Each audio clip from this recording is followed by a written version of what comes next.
네, 안녕하세요. 목동 다원수학 영일고등학교 1학년 정규반 담당하고 있는 이진용입니다.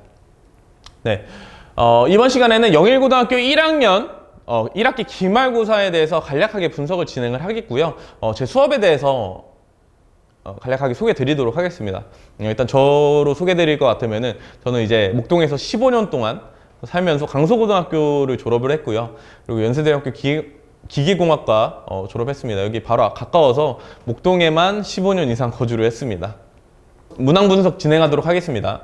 그래서 작년하고 똑같이 올해도 중간 기말의 배점이 변하지 않았습니다. 작년에도 이 배점 그대로 중간고사 기말고사 똑같았고 올해도 배점이 그대로 나왔습니다. 문제를 선정을 하고 배점을 하는 게 아니라 배점이 그대로 있고 그 위에 문제를 입히는 형태로 아마 출제를 하지 않았을까 생각이 됩니다. 그래서 객관식 같은 경우는 작년에는 13문항이 출제가 되었고 그리고 단답형이 6점, 7점, 7점에서 20점 그리고 서술형이 10점, 10점에서 2문항이 출제가 되었고요. 올해는 객관식이 14문항, 단답형이 6문항이 출제가 되었는데 6점짜리 4문제 그리고 5점짜리, 7점짜리 각각 1문제씩 출제가 되었습니다. 그래서 난이도 상승에서도 배점이 큰 영향을 미쳤는데요. 서술형 문제 같은 경우는 영일고뿐만 아니라 모든 학교가 이제 서술형을 어렵게 내기가 힘듭니다. 보통은 단답형 문제들이 조금 더 높은 난이도를 갖고 있고 그리고 선택형 문항보다도 오히려 쉽게 나오는 게 이제 서술형 문항이기 때문에 서술형 문항이 빠지고 그게 수행평가로 넘어가게 굉장히 크게 작용을 하고 있다. 그래서 작년 같은 경우는 이제 18문항이 나왔는데 그 중에서 서술형 2문항이 빠지고 4문항이 더 출제가 된 거기 때문에 학생들이 이제 시간적으로나 혹은 난이도적인 부분으로나 조금 더 작년보다는 힘들지 않았을까 라고 예상이 됩니다. 그리고 전체적인 난이도도 상승이 되었습니다. 문제 하나하나를 봤을 때 난이도 상승적인 부분이라고 볼 수 있는 게 크게 어려운 문제는 없었다라고 볼 수는 있겠지만 전체적으로 크게 어렵지 않은 문제들이 이제 처음부터 끝까지 계속 이제 다 출제가 되었기 때문에 학생들 체감 난이도는 굉장히 높지 않았을까라고 예상이 됩니다. 중간고사 같은 경우는 그래도 평이한 문제들 19문제 그리고 오답률이 굉장히 높은 문제 1문제 이렇게 출제가 되었다고 보여지면은 이번 기말고사는 오답률이 95%까지 가거나 그런 문제는 없지만 그래도 오답률이 중간고사보다는 훨씬 많이 상승을 하지 않았을까. 전체적으로 등급컷이 많이 떨어지지 않았을까라고 예상이 됩니다. 하지만 여전히 높은 교과서 연계율을 가지고 있고요. EBS 문제에서 많이 내려는 노력이 보입니다. EBS 연계 교재에서 올림포스 고난도에서 문제를 많이 갖고 오고 있는 게 보입니다. 그래서 문제를 직접 보면서 확인을 해보시죠. 위에 있는 문제 같은 경우는 올해 출제된 4번 문제입니다. 오른쪽에는 교과서 문제인데 이 문제 같은 경우는 제가 중간고사 분석을 할 때 기말고사에 이러이러한 문제가 나올 것이다 라고 한 2문제 정도를 찝어줬었는데 그 중에 한 문제가 여기 출제가 되었습니다. 저도 놀랐습니다. 저도 이게 사실 출제가 될 거라고 예상은 했지만 진짜 제가 맞춰버릴 줄은 몰랐는데 우변만 바뀌고 그대로 이제 문항이 출제가 되었죠. 우변에 있는 숫자만 1에서 -4로 바뀌고 출제가 되었습니다. 그 중에서도 어려운 문제고 조금 이제 교육청에서도 많이 나오는 문제이기 때문에 출제가 될 거라고 예상을 했는데 진짜 출제가 되었네요. 그래서 아래에 있는 문제 같은 경우는 오른쪽에 교과서 문제. 자, 뭐가 바뀌었나 보면은 그냥 원의 중심이랑 반지름 정도만 바뀌고 그대로 출제가 되었습니다. 오른쪽 문제 같은 경우는 서술형 문제라고 이제 되어 있는데 실제로 출제가 되기는 선택형으로 이제 바꿔서 출제가 되었죠. 아직까지 한 50% 정도는 교과서에서 출제가 된다고 보면 될 것 같습니다. 그리고 오른쪽에 있는 문제는 오른쪽 문제들은 이제 교육청 기출을 가져왔습니다. 21년도 기출과 20년도 기출을 가져왔는데 사실 이거는 21년도, 20년도뿐만 아니라 매년 단골로 출제되는 아주 단골로 출제되는 개근하는 문제들인데 대표적으로 그냥 비슷한 문제여서 가져왔고요. 왼쪽은 이제 올해 15번하고 18번 문제인데 사실 올림포스에서 보면은 좀 더 비슷한 문제들이 있을 겁니다. 하지만 제가 그냥 교육청 기출로 가져왔는데 그대로 거의 EBS 교재를 그대로 출제가 됐습니다. 019 같은 경우는 EBS 교재를 수업 진도를 나갈 때 사용하지 않습니다. 하지만 오히려 중간고사보다도 올림포스랑 올림포스 고난도에서 나오는 문제들이 많아지고 있는 추세입니다. 그 말의 뜻은 앞으로 이제 사고력을 요하는 문제들, 단순히 이제 개념만 가지고는 개념을 그냥 암기하는 거 가지고는 유형을 암기해서는 풀 수 없는 문제들을 많이 출제를 하겠다라고 이제 선생님들의 의도가 보입니다. 그리고 중등 기하의 활용률도 높아지고 있습니다.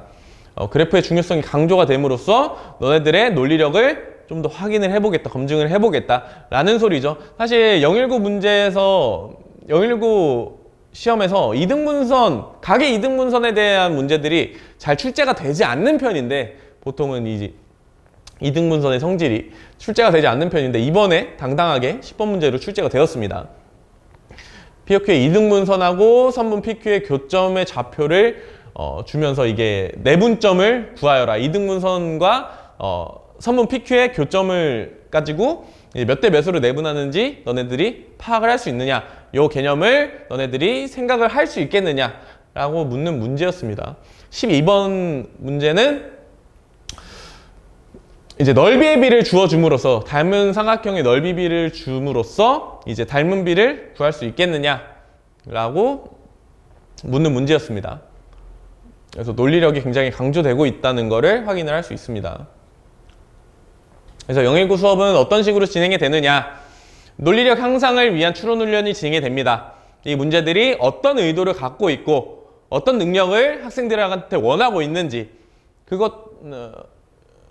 이제 문제에서 국어 지문을 파악을 하듯이 문제에서 묻고 있는 거를 파악을 하고, 그래서 그 부분을 어떻게 이제 답하고 연결을 시킬 수 있는지에 대해서 추론하는 훈련을 갖습니다.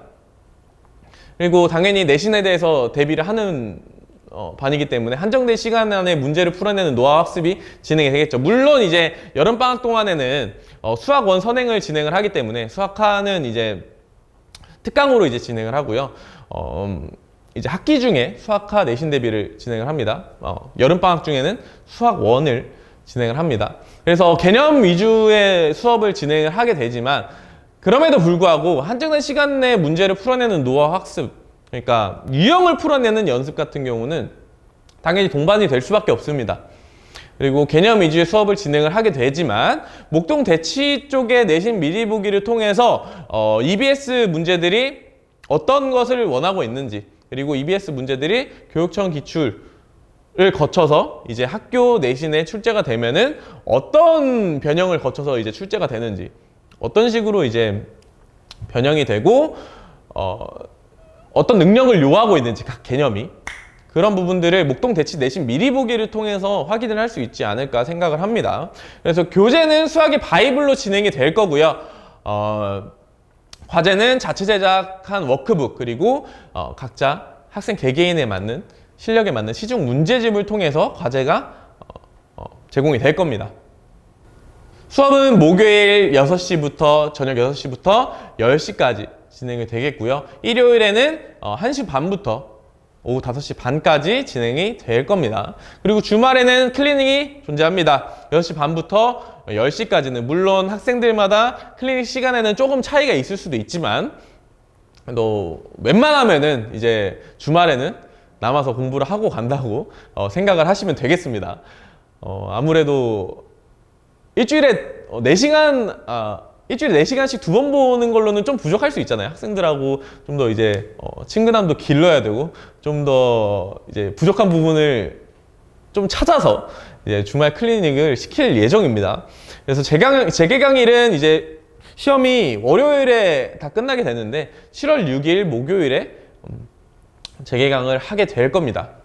그래서 3월에서 6월까지는 수학상 내신 대비를 진행을 했고요. 이번에 7월에서 8월까지 이제 방학 기간 동안에는 수학원의 개념을 진행을 할 겁니다. 어려운 부분을 진행하지 않을 거고요. 수학원의 전체적인 부분들을 보면서 이제 어떤 능력들이 굉장히 중요하게 사용이 될 건지, 이제 수학화를 진행함에 있어서 어떤 부분들을 너네들이 집중적으로 개발을 하고 가야 되는지에 대해서 좀 보고, 그리고 겸사겸사 이제 수학원 개념도 다시 한번 살펴보는 그런 시간이 될 거라고 생각을 하시면 되겠습니다. 그래서 9월에서 12월까지는 당연히 수학하에 내신 대비를 진행을 해야 되겠죠. 그리고 목동 대치의 내신 미리 보기도 동시에 진행이 될 거고요. 그리고 1월부터는 다시 수학2 개념을 나가게 되면서 이렇게 1년 동안 고등 수학의 전체적인 부분들을 다 체크를 하고 진행이 되는 커리큘럼을 갖고 있고요. 그리고 관리는 어떤 식으로 진행이 되냐면은